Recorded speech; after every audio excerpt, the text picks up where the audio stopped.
নমস্কার, কেমন আছেন সবাই? পিঙ্কুস লাইফ চ্যানেলে সবাইকে স্বাগত জানাই।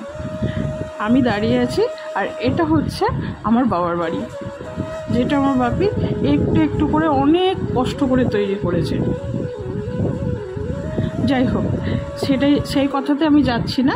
এটা আপনাদেরকে আমি বলেছিলাম যে এই ভিডিওটা আপনাদের সাথে আমি শেয়ার করব, যে আমার বাপির যে বাস্তু বাড়ি রয়েছে সেখানে যে কত রকমের গাছ রয়েছে সেটা আপনাদের সাথে শেয়ার করব। হ্যাঁ, এখানে হয়তো আপনারা অনেকেই বলতে পারেন যে এতে আবার দেখানোর কি আছে। আপনাদেরকে বলেছিলাম যে এটাই আমি আমার শ্বশুর বাড়িতে যখন আমি সকালবেলা ঘুম থেকে উঠি আমি কোনো সবুজের চিহ্নই পাই না। সত্যি কথা বলতে এটাই সত্যি কথা, যে সত্যি ওখানে গাছপালা খুবই কম।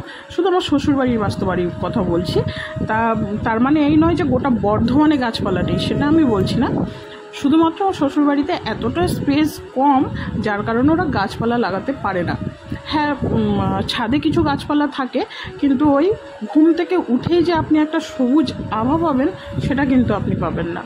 তো যাই হোক, যেটা আমার বাপের বাড়িতে পাওয়া যায়, আপনি ঘুম থেকে উঠেই যখন বাইরে আসবেন না, তখন দেখবেন এক ঝটকায় সব কিছু ভালো হয়ে যায়, মন মেজাজ সব কিছু। যাই হোক, আমি আবারও রিপিট করছি যে আপনারা কেউ খারাপভাবে নেবেন না, যে বর্ধমানে কিন্তু গাছপালা প্রচুর আছে, কিন্তু শুধুমাত্র আমার শ্বশুর বাড়িতে স্পেস কম থাকার কারণে ওরা গাছপালার শখ থাকলেও লাগাতে পারে না। তো যাই হোক, এবার বলি, এই গাছটা খুব ভালো করে দেখে নিন।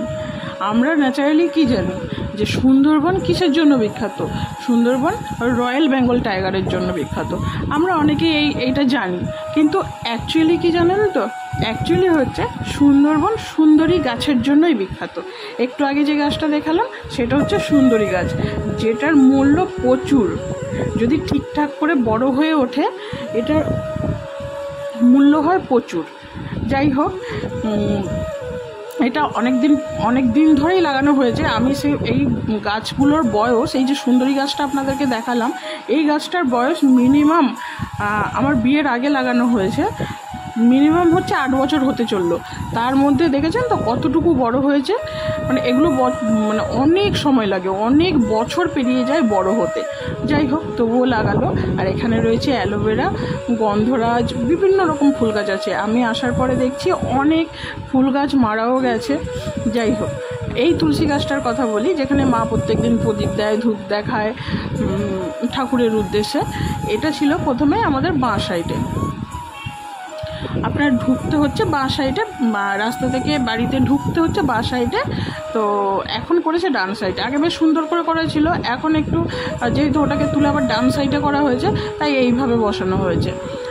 এবার বলি, এটা শুনেছি যে আপনি বাড়ি থেকে যখন বেরোবেন তখন যেন তুলসী মঞ্চটা আপনার বাঁ হাতের দিকে থাকে, আপনার বাঁ পাশে।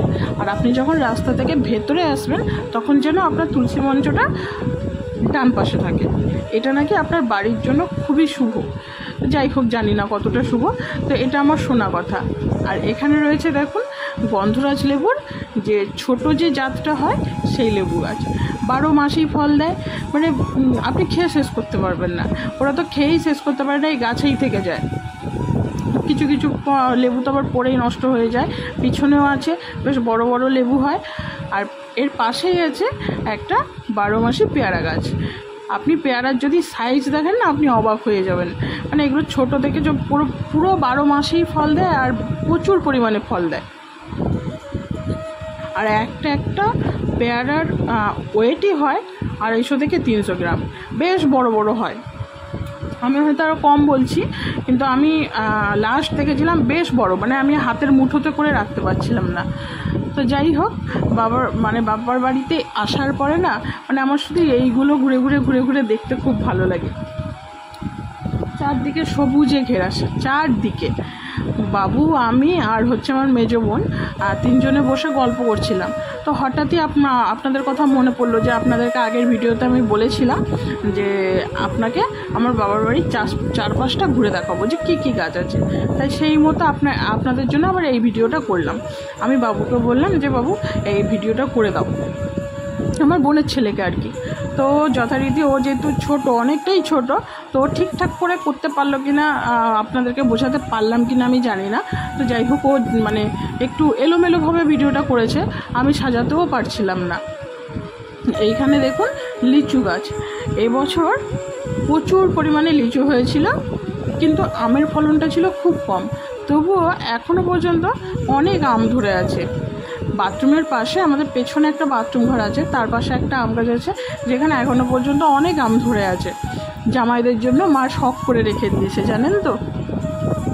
আর এই যে গাছটা দেখছেন, এই গাছের মধ্যে বেশ বড় বড় আম হয়, কিন্তু মানে অতটাও মানে আমটার টেস্টটা না ঠিক মানে অতটাও ভালো নয়, কিন্তু মানে আপনি খেতে পারবেন। ওই যে বললাম, গাছের ফল মানে একটা আলাদাই ব্যাপার। এই যে দেখুন, ক্যামেরাতে হয়তো আপনাদের ছোট লাগছে, কিন্তু বেশ বড় সাইজের, জানেন তো। অনেক বড় বড় হয় আমগুলো। একটু যখন পুষ্টি হয়, মানে ভেতরটা যখন বেশ ভালো করে পাকে, তখন খেতে ভালো লাগে। কিন্তু আমার মেজো বোন পাকতে দেয় কোথায়, ও তো টুকটুক করে পাকতে থাকে আর খেতেই থাকে। অবশ্য একদিক থেকে ভালো, এরা তো খায় না, ভাইও খায় না, ছোটো বোনও খায় না, আর বাপিদেরও সময় হয় না, ও তবু এসে দেখে শুনে খেতে থাকে। আর এখানে দেখুন ধনেপাতা গাছ, বিলিতি ধনেপাতা, যেটা বাংলাদেশে প্রচুর পরিমাণে পাওয়া যায়, সেই ধনে গাছ। দারুণ টেস্ট হয় আর প্রচুর গন্ধ। মানে এমনি যে ধনেপাতা, আমাদের দেশীয় যে ধনেপাতা হয়, তার থেকে অপূর্ব গন্ধ হয়। আপনি ছিঁড়লেই মানে গন্ধে থাকতে পারবেন না, এত সুন্দর গন্ধ।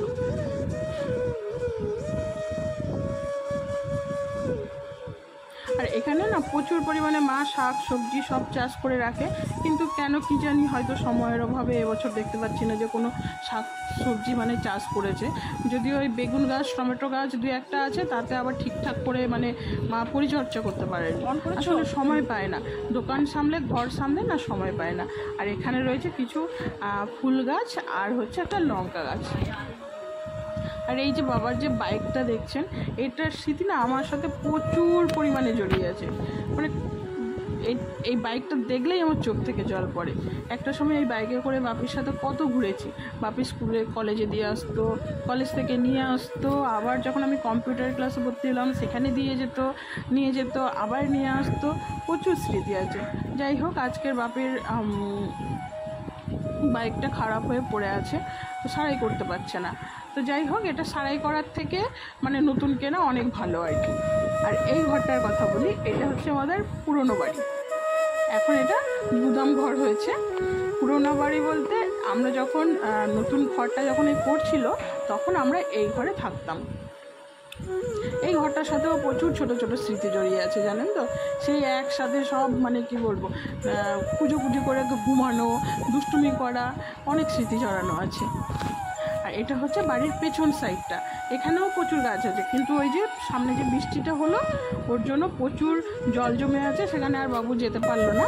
তবে আমি একবার বলে দিই, এটা হচ্ছে বেল গাছ, খুব সুন্দরভাবে হয়েছে বেল গাছটা। আরও আছে পিছনে সুপুরি গাছ আছে, কলা গাছ আছে, পেঁপে গাছ আছে। হ্যাঁ, আর একটা ইম্পর্টেন্ট কথা যেটা হচ্ছে, এই পেছনের দিকে না একটা দারচিনি গাছও আছে। আর আছে ওই কামরাঙা বলি আমরা, ওই কামরাঙা গাছ আছে। কামরাঙা গাছের ফুলগুলো যখন আসে না, আপনার গাছটা এত অপূর্ব লাগে, ফুলগুলো এত সুন্দর লাগে, মানে কী বলবো আপনাদেরকে। যাই হোক, আপনারা তো পুরোটা দেখলেন যে কত কি গাছ আছে বা আমার বাপির মানে বাড়িতে। এইগুলোকে আমি খুব মিস করি যখন আমি বর্ধমানে থাকি।